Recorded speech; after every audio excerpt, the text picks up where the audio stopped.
Good afternoon. I'm Specialist Lieutenant Kim Vetter, Michigan State Police Public Information Officer. Thank you for joining us for this afternoon's news conference. Joining us today is Governor Gretchen Whitmer, Colonel James F. Grady II, Director of the Michigan State Police, James Deere, ATF Special Agent in Charge for Michigan, FBI Acting Special Agent in Charge Reuben Coleman, Sheriff Chris Swanson, Genesee County Sheriff, and Chief William Rennie, Grand Blanc Township Police Department. Thank you. I'm here as governor to bring the full support of the entire state of Michigan to this community.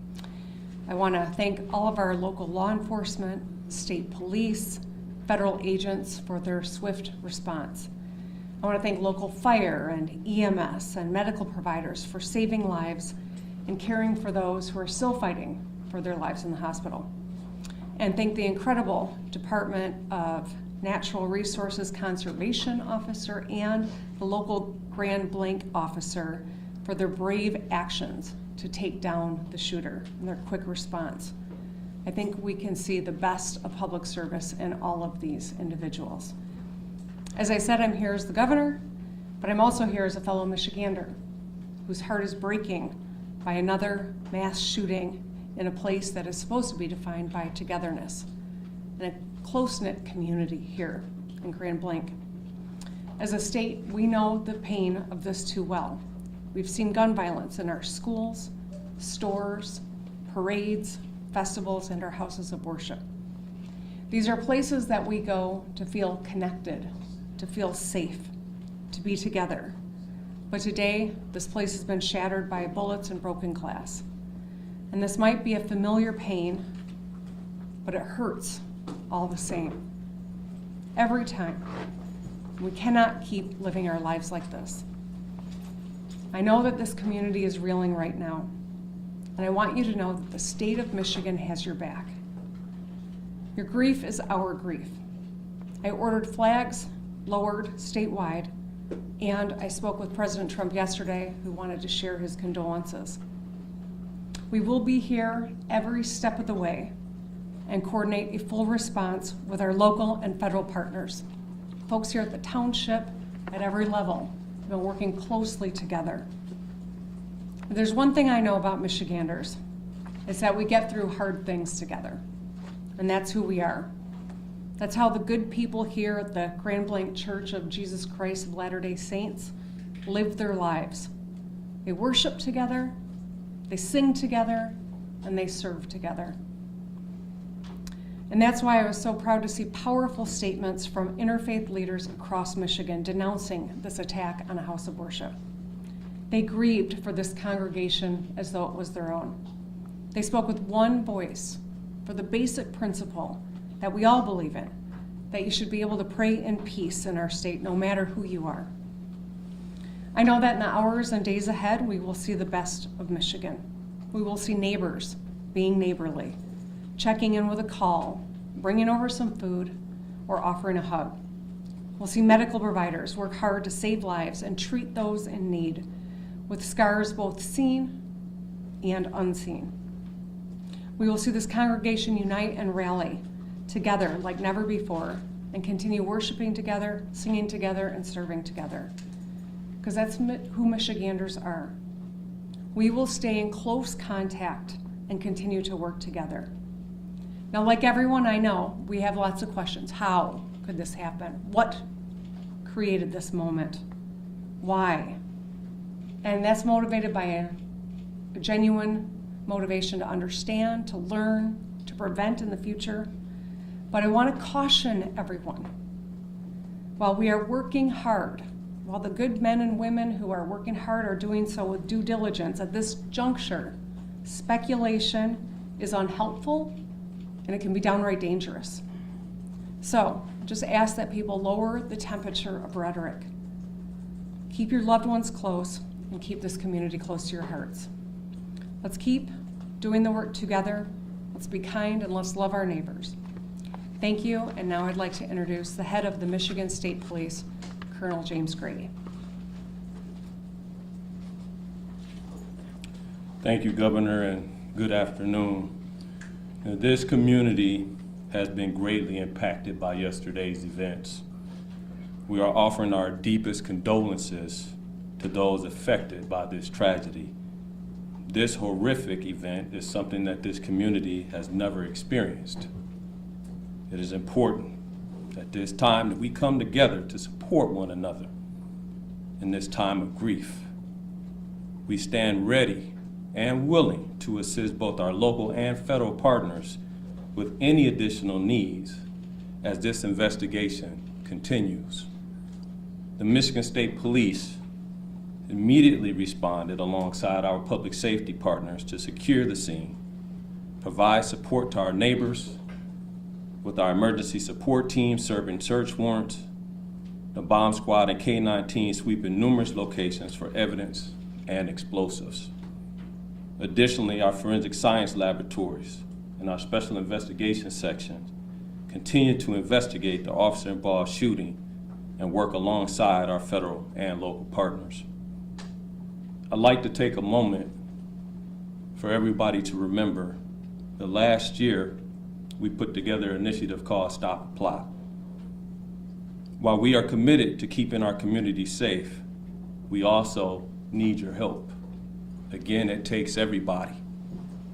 53% of mass attacks leave a trail of clues leading up to them.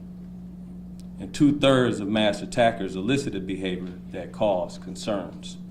So we are asking our communities to stay vigilant, and if you see something suspicious, please contact local law enforcement or 911 immediately.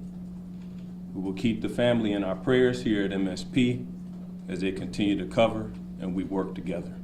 Thank you for your time. Next up, we will have from the thank you.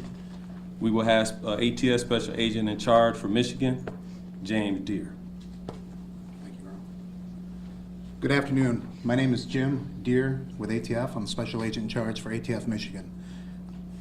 On behalf of the men and women of ATF, I offer my deepest sympathy and condolences to this community and to the families affected by this tragedy, this horrific act of violence. There is no place in our society for this. There's absolutely no place. But it's become all too common, and as we know, we have become more and more desensitized. This community is hurting, and we are here to help them heal. As part of that healing process, ATF has brought in their national response team. This is a cadre of world-renowned investigators for arson and explosive incidents. They have been used all over the world, and they come from places as far as California, Hawaii, and they're here in Michigan now. They arrived last night, they've briefed, they're examining the scene, and that is what they're doing at this point. From ATF's perspective, I would encourage the community not to travel by the church. Those roads have been blocked off and access is controlled. While that might be a little disheveling for folks, we need that scene security for our investigators as they dig out this scene. So with that in mind, that's our ask for the community. We are also looking at the improvised explosive devices that were recovered during this investigation and looking towards that end as well. I need to introduce the acting Special Agent in Charge for the FBI of Detroit, Michigan, Reuben Coleman.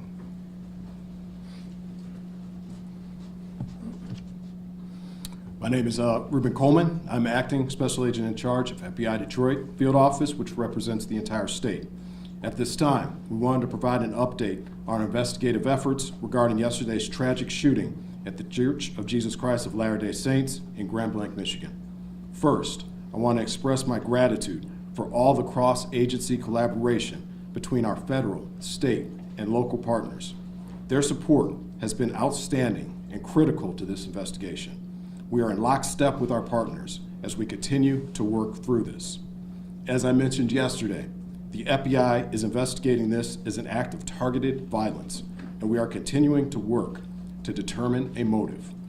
In the past 24 hours, our investigative squads and specialty teams have been out all night, exhausting leads, some of which have been coming in from the public via tips. Our special agents, victim specialists, child advocate forensic interviewers, and local partners have interviewed over 100 victims and witnesses to date and are continuing to interview individuals as we speak. Our Evidence Response Team, or ERT, which is a specialized team of special agents, intelligence analysts, and professional staff, are trained to process crime scenes and collect evidence. They were out all night and continue processing the scene as we speak. Our field office has stood up national equities for support. We are engaging with our Behavioral Analyst Unit, or BAU, and have received support from our Quantico Labs Division to analyze evidence collected to date. We received assistance from our FBI field offices across the country to support this case and follow down leads. While our focus is on this investigation, we want to continue to keep the victims and their families in our thoughts as they navigate through this incredibly difficult time. Please continue to reach out to the FBI via 1-800-CALL-FBI or submit tips at tips.fbi.gov. Thank you. Chief? Sure. You prepare in peace to perform in chaos. I saw it live. I saw what you trained for, what you planned for, and then reality hit yesterday morning on a bright sunny day when people went to worship. But what I also saw is every level of government law enforcement work together for the good of the people. What I witnessed was people putting their lives at risk that had 2 months on the job as an EMT, or brand new firefighters, veteran firefighters, and law enforcement, just to bring a sense of stability to a scene that was chaotic and dynamic. As the sheriff of this county, I see the great people every day. But I want this community to know that those ranks in those agencies that were mentioned before me, we worked together. We worked in concert, and we did the job. And there's more to do. I will tell you, the sheriff's office dedicated every county sheriff medic that we had available, patrol, investigators, we did interviews, emergency management, whatever the task was needed.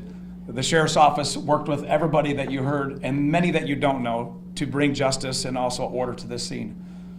But I will tell you, the days are continuing. We have 31 marked cars on as we speak, making sure schools that are in session, in churches that are planning Bible studies, regardless of faith-based, that they will be protected. Anybody who calls in, we will be there like other law enforcement to settle the community and bring a sense of calmness to people. There is an uncertainty, but law enforcement, especially this sheriff's office, will bring that to you. I will tell you that there are noble heroes who do not wear a uniform that went to that church yesterday. You're going to hear their stories as we lay out this case with law enforcement, but I will tell you this, those heroes from that church did their job. And it was led because of a police department. So law enforcement from this township is led by a chief who demonstrated leadership right out of the gate. And my honor is to announce him as the final speaker, Chief Rennie of Grand Blanc Township. Thank you, Sheriff. Evil. This was an evil act of violence. That's exactly what this was. And this is not Grand Blanc. This does not define Grand Blanc and who we are. We are a community, and I am confident that together we're going to build a stronger community due to this incident. Now, an update, this left 5 people dead, 8 people injured. As I said, this is an evil act and does not define Grand Blanc or who we are. At this time, what we know is everyone has been accounted for. We still are in the process of clearing out that church, but at this time, everyone is accounted for. We ask that you stay away from the scene. Let us work to clear this call so then we can get back to normal. That's what we all want. Grand Blanc Township police officers, the community of Grand Blanc Township, we're hurting. And we know that you are hurting as well with us. I want to remind you that we had the Family Assistance Center open. They will be open Monday and Tuesday at the Genesis Athletic Club from 8 a.m. to 8 p.m. That address is 801 Health Park Boulevard, Grand Blanc, Michigan 48439. Seek service, let's come back together and be stronger together and better. I'll open it up at this time for any questions. I have a Sir, question. When it comes to the act of violence, can you define why that is considered an act of violence and not something more serious like terrorism? I will let Agent Coleman speak to that particular question. Yes, as of right now, we are calling it an act of violence as this is an investigation that is continuing. We are continuing to receive leads. We're continuing to run down all information. And once we're able to ascertain definitively what we have, that's when we'll make those statements. But as of right now, this is an act of violence. Thank Can I follow you. up on that, please? You called this an act of targeted violence. Can you tell us who you believe the target was? A specific person, the LDS Church, another group? Well, as of right now, again, as this is an ongoing investigation, what I would say is when I say targeted violence, I mean targeted within our state and within our community. Right now, what we are here for are the families and the victims, and we're going to work diligently in order to make sure we can bring closure for them as well. So can we just clarify the motive? There was some chatter that the suspect's ex-girlfriend was a Mormon or something of that nature, chatter online about that. Is that something that you can speak to, or is it possible motive? That is something I cannot speak to at this point in time. Thank We you. heard that someone was arrested after driving through the barricade near the church. Can you share any information on that, why they were arrested, maybe what their intentions were? Yes, Chief? Yes, I could speak on that. Yes, there was an incident out there. We are still in the process of investigating that incident, whether or not it's related or not. I could tell you that we do have a 21-year-old person in custody for that incident right now. Does the suspect have any prior criminal history or known contact with law enforcement before this? Are you talking about the suspect from yesterday or today? The suspect from yesterday. The suspect from yesterday has been arrested by law enforcement in the past. And the 5 dead, does that include the suspect or is that another? The 5 dead includes the suspect. Can you give any details on what those prior arrests were? Burglary and OWI. What agencies? Genesee County? That I can't give you 100%. Chief, what do we know Terry. No, so I just want to clarify, no more victims. You've searched the church and We have not completed search in the church, but as we know, everyone has been accounted for. That's going to be all the questions that we answered today. If you, this is our last press conference. If there's other pertinent information that develops, we will let you guys all know and post that on our social media account, Grand Blanc Township Police Department Facebook page. Thank you.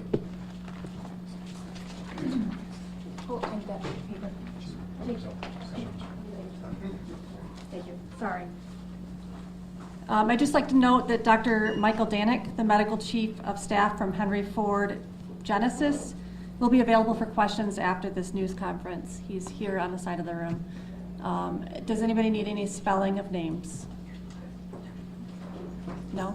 Would it be possible to just bring him up right now? Sure. We're good. Yep. Can we also confirm right now, are there 8 injured still at the time? So it's 5 dead, including the shooter, or 8? Correct. Thank you.